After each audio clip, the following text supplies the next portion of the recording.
جس کے بھوک کے خیال سے ہی اس کا اپنا دل تڑپ جاتا تھا۔ اب وہ کیسے بے حس ہو چکی تھی۔ عبدل نے ایک بار پھر سے پکارا مگر بے سود رہا۔ باہر کا دروازہ کھٹکھٹایا گیا کہ سفینہ بی بی ڈرے دل سے کمرے سے باہر نکلی، پھر چیخ ہٹا کر کچے صحن میں آئی اور دروازہ کھولنے چلی گئی۔ انہوں نے لوہے کی زنجیر ہٹائی، سامنے ہی عابد دروازہ دھکیل کر اندر داخل ہوا اور سیدھا کمرے میں چلا گیا۔ آتے ہی اس نے گھر میں کوہرام مچا دیا۔ جو منہ میں آ رہا تھا دونوں ماں بیٹیوں کو کہہ رہا تھا، مغلظات پک رہا تھا، یہاں تک کہ وہ تطہیر کو بھی مار چکا تھا اور وہ بس خاموش رہی۔ جب اس بھرے مجمع میں اس کی سنوائی نہ ہوئی تو یہاں کون سنتا؟ سفینہ بی بی اسے چھڑوا رہی تھی۔ آج تو عبدل بھی اپنے ننھے ننھے ہاتھوں سے باپ کو پرے دھکیلنے کی کوشش کر رہا تھا، تطہیر کے گرد اپنی نازک ننھی باہوں کا حصار کھینچ کر اسے باپ کی مار سے بچا رہا تھا۔ ایک آدھ تھپڑ تو اس معصوم کو بھی پڑ چکا تھا، مگر وہ اپنی بچوں سے پھر بھی دور نہ ہٹا بلکہ اس کے گرد اپنا کمزور حصار مزید تنگ کر دیا۔ بس کر دے ابا، مت مار میری بچوں کو، چلے جاؤ ہمارے گھر سے، چھوڑ دو میری بچوں کو۔ وہ چلاتا روتا بلکتا کہہ رہا تھا مگر عابد پاگل ہو رہا تھا۔ بس کر دے عابد، وہ تیری بیٹی ہے، کچھ تو یقین رکھ اس پر، خود جو باہر کارنامے کرتا پھرتا ہے اس کی تجھے کوئی فکر نہیں، اور لوگوں کی باتوں پہ تو اسی کے گلے پڑ گیا۔ سفینہ نے اسے تطہیر سے پرے ہٹایا اور بیٹی اور بیٹے کے سامنے دیوار بن کر کھڑی ہو گئی۔ چل، اس بات پہ اسے میں کچھ نہیں کہتا، بتا جو زیور تو نے چرایا ہے وہ کہاں ہے؟ تطہیر نے بہتی آنکھوں سے باپ کو دیکھا۔ سفینہ بی بی اپنا ماتھا پیٹ گئیں، کیسے بھول گئی تھی کہ وہ بے غیرت ہے، صرف زیور کے لیے مار رہا تھا کہ ڈر کر وہ اسے بتا دے۔ جو باتیں اس کا باپ کر رہا تھا ویسی ہی باتیں محلے کی عورتیں بھی کر رہی تھیں۔ ویسے بھی ان کے پاس صرف آج کا ہی دن تھا اور انہیں گاؤں چھوڑ کر چلے جانا تھا۔ زیور اس کے پاس نہیں ہے، کیوں سب میری بیٹی پر الزام لگا رہے ہیں؟ یہ بے قصور ہے۔ آپ بھی دونوں ماں بیٹی کو گھور رہا تھا جیسے ان کی بات پر یقین نہیں تھا۔ کہاں جا رہا ہے؟ ابھی بھی کچھ عقل نو ہاتھ مار اور رحم کھا دونوں بچوں پہ، کہیں اور رہنے کا انتظام کر دے۔ فکر مت کر، آ جاؤں گا۔ میرے پیسوں کا تو نے انتظام کیا نہیں مگر میری جان اس داؤد سے بچ ہی گئی۔ کی بکواس کرے جا رہا ہے؟ کھل کر بول۔ تم لوگوں کا انتظام بھی کرنے جا رہا ہوں۔ عابد نے اپنی بیوی کو پراسرار نظروں سے گھورا۔ کی مطلب ہے تیرا؟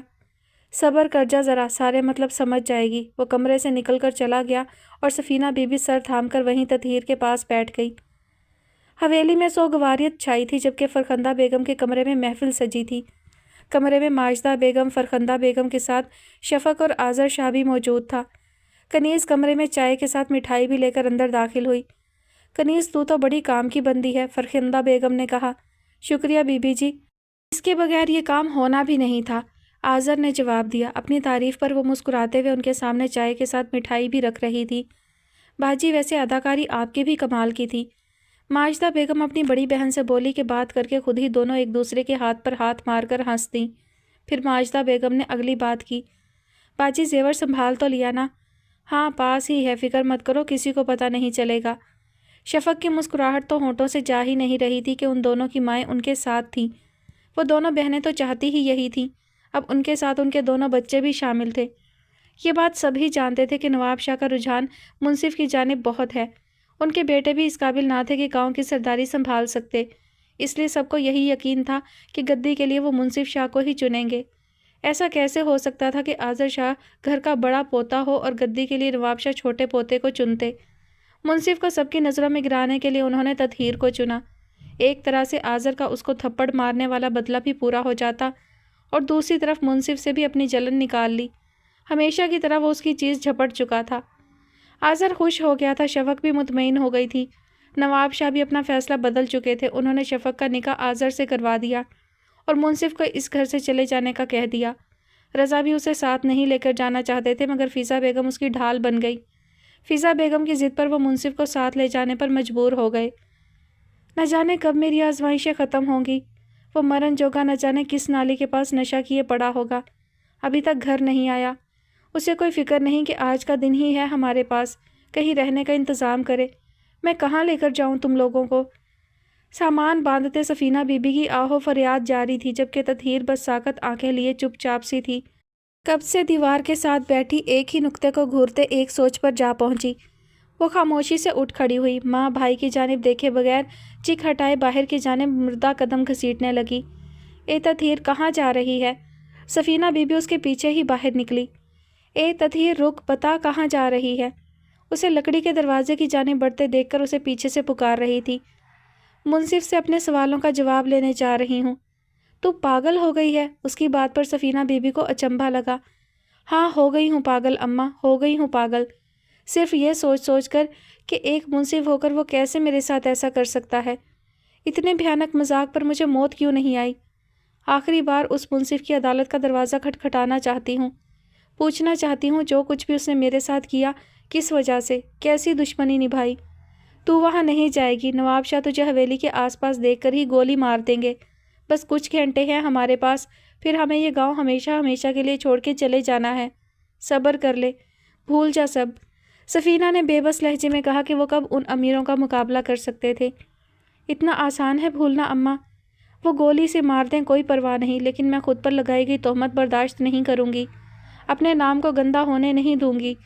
سفینہ بی بی کی بات انسنی کیے ان کی لاکھ التجاؤں پر بھی وہ نہ رکی، بس گھر کا دروازہ پار کر گئی جبکہ سفینہ بی بی کی حالت غیر ہونے لگی کہ وہیں صحن میں پڑی چارپائی کا سہارا لیے بیٹھ گئی۔ اوے عبدل، جا اپنی بہن دے پیچھے جا، اسے روک مت، بے وقوفی کرے، اسے واپس گھر لا، پاگل ہو گئی ہے یہ، مرنے کے لیے طوفانوں کے بیچ جا رہی ہے۔ جا بھی، ایک طرف ماں تھی تو دوسری طرف بہن، ماں کو ایسے ہی چھوڑے وہ باہر کو بہن کے پیچھے بھاگا۔ بچوں رکیں۔ عقب سے اٹھتی عبدل کی پکار بھی اسے نہ روک سکی، اس کے قدموں کو روک تو آس پاس کی عورتوں کی بری باتیں بھی نہ رہی تھیں۔ حال کی سیڑھیوں پر موجود سبھی افراد پر ایک نظر ڈال کر فضا بیگم نے شاہ بی بی کو مخاطب کیا۔ بی جان، بزرگوں کا کام ہوتا ہے بچوں کی غلطی پر انہیں سمجھانا، نہ کہ ان سے ناطہ ختم کر دینا۔ ایسی غلاظتوں سے ناطہ ختم کر دینا ہی بہتر ہے جو والدین کی عزت بھی خاک میں ملا دیں۔ بیوی کی بات پر جواب رضا شاہ نے دیا، جس پر فضا بیگم تعصب سے گاڑی میں بیٹھتے اپنے شوہر کو دیکھتی ہی رہ گئی۔ کم از کم انہیں حویلی والوں جیسی شفافیت نہیں دکھانی چاہیے تھی، مگر وہ تو انہی کا خون تھا، کیسے شفافیت نہ دکھاتے۔ آج حویلی میں ان کا آخری دن تھا اور ابھی وہ سبھی منصف شاہ کو ساتھ لیے اپنے ملک واپس لوٹنے والے تھے۔ صفائی شفق کے سبھی رشتے خاموش گردنیں اکڑائے کھڑے تھے، جیسے جو کچھ بھی ہوا اچھا ہی ہوا، جو بے قصور تھا وہ سر جھکائے مجرم بنا تھا۔ فضا بیگم کو امید نہیں تھی کہ یوں شفافیت کی انتہا کی جائے گی۔ انہوں نے خاموشی سے ڈری سہمی حمائل کو پچھلی سیٹ پر بٹھایا، عارف کے ساتھ کھڑے الیون کو گاڑی میں بیٹھنے کا کہا۔ اسی وقت اپنے لالا کے ساتھ جانے کی ضد کرتی روتی اشال کو اٹھائے تحسین بیگم فضا بیگم کے قریب چلی آئیں۔ بھابھی، منصف کا دھیان رکھیے گا، خدا گواہ ہے میرا دل گواہی دیتا ہے کہ جو کچھ ہوا اس میں منصف قصوروار نہیں، مگر اس کی اپنی زبانی کہی گئی باتیں ہیں جو سبھی کو اس سے متنفر کر گئیں۔ ایک تحسین بیگم ہی تو تھی جن کا رویہ نہ بدلا تھا۔ ایک بات اور، میرا گھر میرا سسرال ہے، یہ حویلی نہیں، اس لیے حمائل اور عارف کے رشتے کو جڑے ہی رہنے دیجیے گا۔ بے فکر رہیں آپا، رشتوں کی پرکھ اور انہیں جوڑنا مجھے خوب آتا ہے، کون کس کے ساتھ کتنا مخلص ہے سب دیکھ لیا۔ یہ سب کچھ مجھے بہت خوفزدہ کر گیا۔ اتنا سب کچھ ہونے کے بعد بے شک میں اپنی بیٹی کا رشتہ توڑ بھی دوں، لیکن رضا، وہ کبھی بھی اپنی زبان سے نہیں پھریں گے۔ سنجیدگی سے جواب دیے وہ پلٹی اور منصف کو گاڑی میں بیٹھنے کا کہا، مگر اسی وقت کھلے گیٹ سے اچانک سے چوکیدار کا واویلا اٹھا۔ سبھی اس جانب متوجہ ہوئے جہاں تطہیر مضبوط دل کیے اجڑی حالت لیے چلی آ رہی تھی۔ پیچھے ہی اس کا بھائی بھاگتا ہوا اس کے ہم قدم ہونے کی کوشش میں ہلکان ہو رہا تھا۔ سامنے ہی گاڑیاں چلنے کے لیے تیار تھیں۔ گاڑی کا دروازہ کھول کر بیٹھنے والا وہ ظالم شخص اسے دیکھ کر اپنی جگہ تھم گیا۔ ندامت سے چور نظریں اسی اجڑے وجود پر ٹک گئی تو دل کی حالت پھر سے بگڑنے لگی۔ تیری ہمت کیسے ہوئی حویلی میں قدم رکھنے کی؟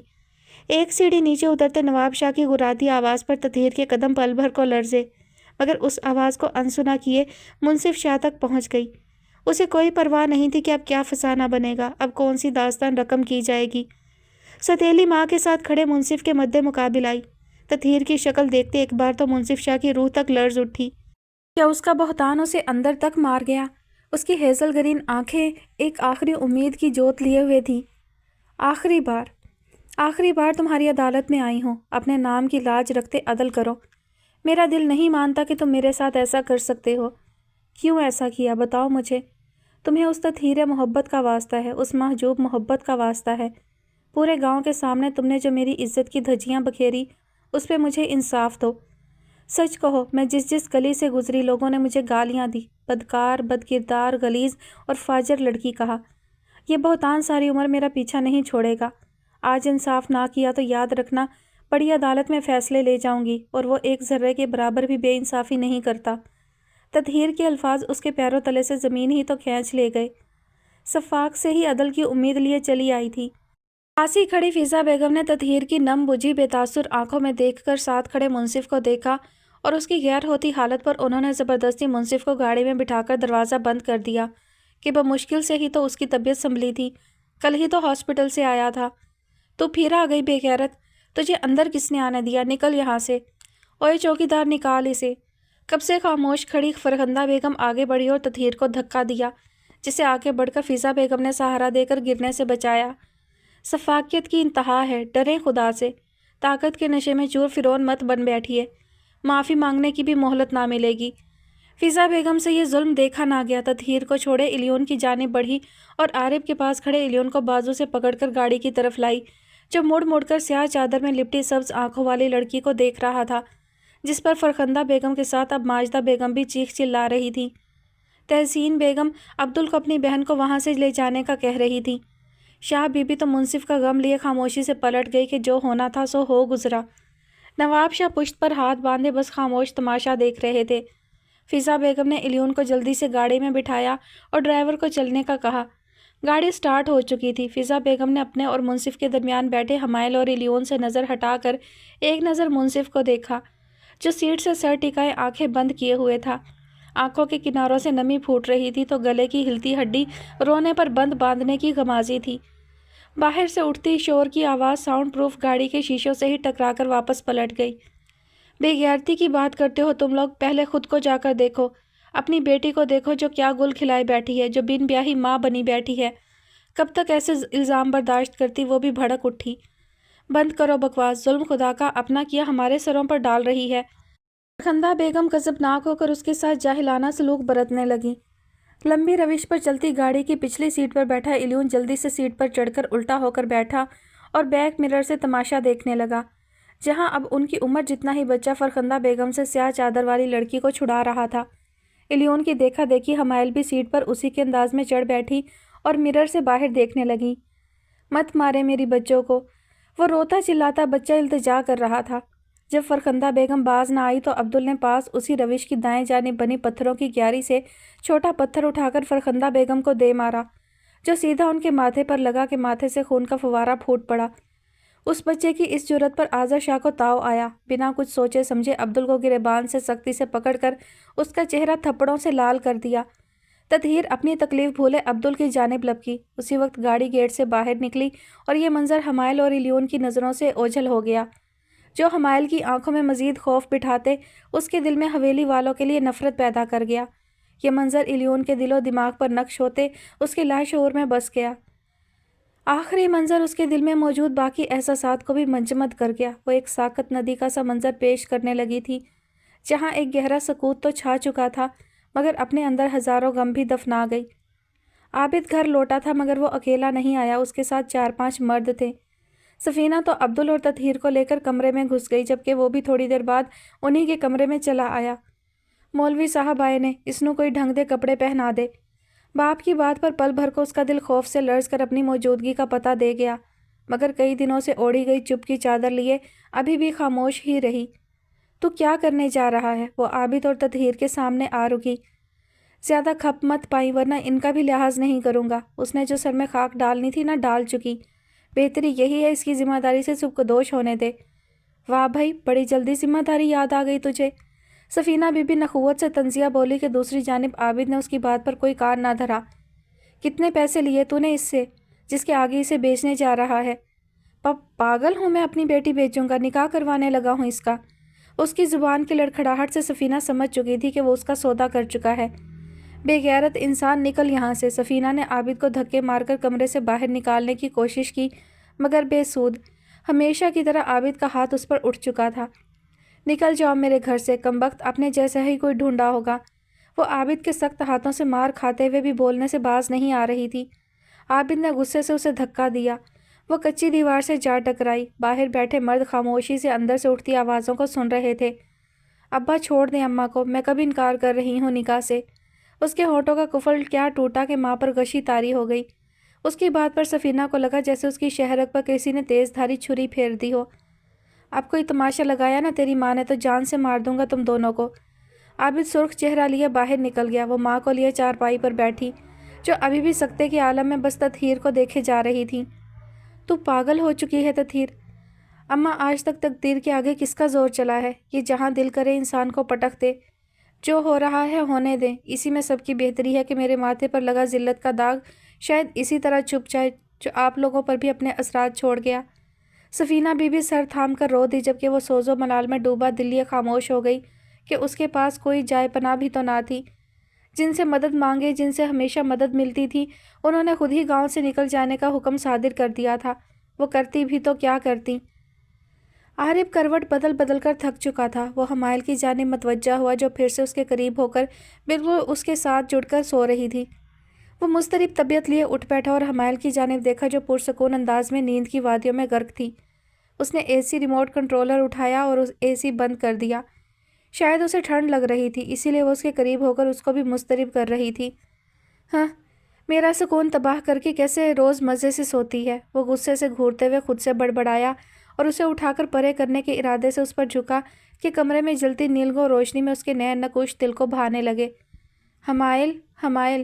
وہ پیچھے ہٹا اور اسے جھنجھوڑا کہ وہ نیند سے بیدار ہوتے کوہنی کے بل اٹھتے ہوئے اس کی طرف آنکھیں جھپک جھپک کر دیکھنے لگی۔ کیا ہوا؟ موندی ہوئی آواز میں پوچھا گیا۔ میں عارف نے اس کی جانب دیکھا جس کی نیند میں ڈوبی سرخ آنکھیں الجھن کا شکار اس کا ضبط آزمانے کے در پہ تھی۔ اس سے نظریں ہٹائے عارف نے اپنے سر کے پچھلے حصے کے بال سہلائے۔ حمائل اس کی خاموشی پر جھنجھلا گئی۔ ابھی تھوڑی دیر پہلے ہی اس کی آنکھ لگی تھی کہ پہلے عارف کا سر دباتی رہی جب تک اس کی آنکھ نہیں لگ گئی تھی، اور ابھی ہی تو وہ سوئی تھی مگر وہ اسے پھر سے اٹھا چکا تھا۔ کیا ہوا؟ پھر سے سر درد کر رہا ہے؟ نہیں تو وہ بھوک لگی ہے، وہ کہنا کچھ چاہتا تھا مگر منہ سے کچھ اور ہی نکل گیا۔ اس وقت وہ سیدھی ہو بیٹھی اور مڑ کر اپنی طرف والا سائیڈ لیمپ آن کیا جس سے نیم تاریک کمرہ روشن ہو گیا۔ سامنے وال کلاک پر ٹائم دیکھا جہاں 2:30 بج چکے تھے۔ اس نے نیند سے بھری آنکھوں سے عارف کی طرف سر گھما کر مشکوک نظروں سے دیکھا۔ اس کی نیند سے بوجھل آواز کمرے میں گونجی۔ عارف، مجھے سمجھ نہیں آ رہی تم کس ڈاکٹر سے دوا لے رہے ہو؟ کتنے دنوں سے تم گھر پر ہو؟ نہ تم مجھے دن میں سکون سے رہنے دیتے ہو نہ ہی رات کو۔ کبھی تمہارا سر درد کرنے لگ جاتا ہے، کبھی تمہاری ٹانگیں درد کرتی ہیں، کبھی تمہیں بے وقت بھوک لگ جاتی ہے۔ مجال ہے جو تم خود بھی سکون سے سو اور مجھے بھی سونے دو۔ تمہارے ماتھے کو چھو کر میں کئی بار دیکھ چکی ہوں مگر کہیں بخار کا کوئی نام و نشان نہیں رہا۔ تمہاری ہر حرکت سے لگ رہا ہے تم بالکل فٹ ہو، بس مجھے جان بوجھ کر اریٹیٹ کر رہے ہو۔ میں کیوں اریٹیٹ کروں گا بھلا؟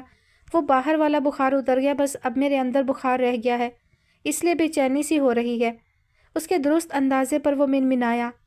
عجیب مصیبت ہے۔ سیدھے ہوتے اپنے بکھرے بالوں کو جوڑے کی شکل دیتے ہوئے ہولے سے بڑبڑائی اور عارف بس اسے حسد بھری نظروں سے دیکھتا رہ گیا۔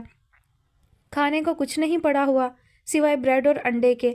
یہ دونوں چیزیں تم کھاتے ہی کہاں ہو؟ میں تمہیں اب کیا دوں لا کر؟ رہنے دو پھر، عارف بمشکل اس سے نظریں ہٹا کر بولا۔ کبھی کبھی اپنی کہی گئی بات پر قائم رہنا کتنا مشکل ہوتا ہے نا؟ اس وقت کوئی عارف سے پوچھتا جو اپنی بیوی پر جائز حق رکھتے ہوئے بھی بے بس اپنی ہی بات میں پھنسا ہوا تھا۔ اسے کہیں سے بھی امید کی ایک ننھی سی کرن بھی پھوٹتی ہوئی نظر نہیں آ رہی تھی جس پر وہ خوش ہوتا کہ حمائل کی ساحرانہ آنکھیں اسے ملن کا کوئی پیغام دے رہی ہیں۔ رہنے دو، مجھے اب بھوک نہیں۔ لا تو رہی ہوں اب کہ حمائل نارمل انداز میں بولی۔ وہ یہی سمجھی کہ شاید اس کے بیزاریت سے بولنے پر وہ برا محسوس کر گیا ہے۔ اب وہ بھی کیا کرتی، گہری نیند سے اٹھنے پر جھنجھلا گئی تھی۔ تکیے کے پاس پڑا دوپٹہ اٹھا کر گلے میں اوڑھا اور بستر سے نکل کر جمائی روکتے ہوئے کمرے سے نکل گئی۔ نیم تاریکی میں کچن میں داخل ہوتے ہی اس کا ہاتھ سوئچ بورڈ کی جانب بڑھا ہی تھا۔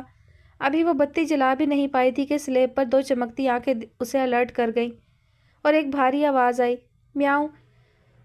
بلی کی آواز پر اس کی دل دہلانے والی چیخ نکلی جس پر بلی جھٹ سے چھلانگ لگا کر اس کی طرف بڑھی۔ اس سے پہلے کہ حمائل الٹے قدموں کچن سے بھاگتی، بلی اس سے بھی زیادہ پھرتیلی نکلی اور اس کی ٹانگوں کے نیچے سے بھاگ نکلی۔ وہ جہاں تھی وہیں لرزتی ٹانگوں سے کھڑی رہ گئی۔ اس کی چیخیں پورے فلیٹ میں کوہرام مچا رہی تھی۔ عارف تو اس کی پہلی چیخ پر ہی کمرے سے نکل آیا تھا۔ اپنے کمرے کی باہر والی ہی سائڈ پر موجود سوئچ بورڈ جس پر ٹی وی لاؤنج اور ہال کے سبھی بٹن تھے آن کر دیے، جس پر اوپن کچن میں بھی مدھم سی روشنی ہو گئی۔ روشنی محسوس کر کے بھی حمائل کی چیخیں نہ تھمیں۔ وہ اس کے پاس پہنچا اور کچن کی لائٹ آن کی۔ حمائل، کیا ہوا؟ عارف کی آواز پر خائف زدہ حمائل کی چیخیں تھمیں۔ آنکھیں کھولتے ہی وحشت زدہ نظروں سے عارف کو دیکھا